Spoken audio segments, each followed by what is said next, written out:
smell of stagnant sargassum seaweed suddenly invades my nostrils as I crested the bumpy hill leading down to the beach.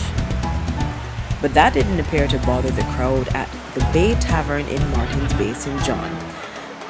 A sort of all-inclusive watering hole and eatery equipped with free Wi-Fi, a varied menu with generous portions, drinks promotions, and local craft on sale. And the best day to go? Thursdays. As soon as I arrived and bumped into my old friend Ronnie Lee, a Bay Tavern regular named Bevy immediately handed me a cold beer. An hour later, I'd placed an order for some of the tavern's grilled swordfish with a breadfruit and saltfish pie, and was chatting up a storm with a few jovial patrons who'd been strangers just a few moments earlier. And this is the type of vibe at the Bay Tavern, so says Jenny, who is in charge of another popular dish.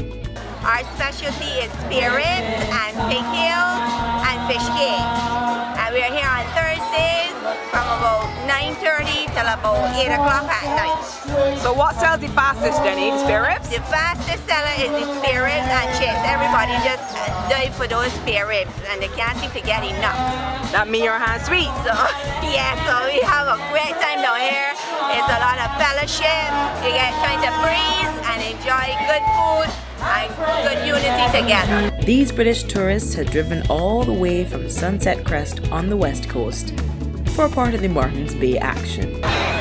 We've been on the island, I've been on the island for 2 weeks. I've been on the island for 5 weeks. We're both from Newquay, Cornwall. And we love it. And we love it. We've come over to St. Martin's to meet our friends and have the fish fry here and have a few bevies, obviously. On the land side, under protective cover, the bar does a roaring trade. There's a DJ with what could only be described as eclectic tastes. And what line would be complete without karaoke?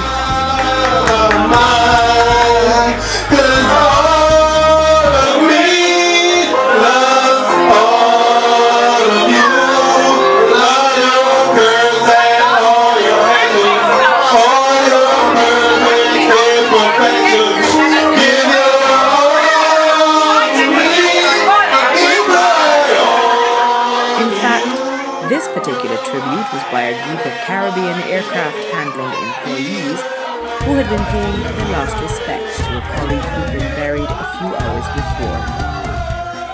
For them, the Bay Tavern was the obvious choice for somewhere to get together and have a drink in his honor.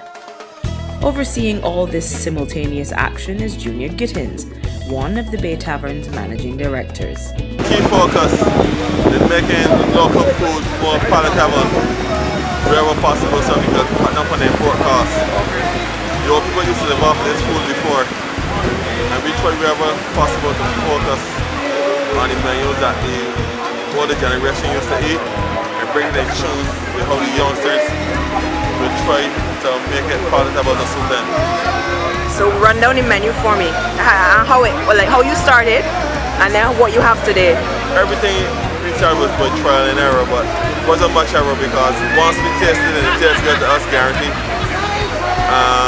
We follow through for the rest, it's quite good because big emphasis on taste.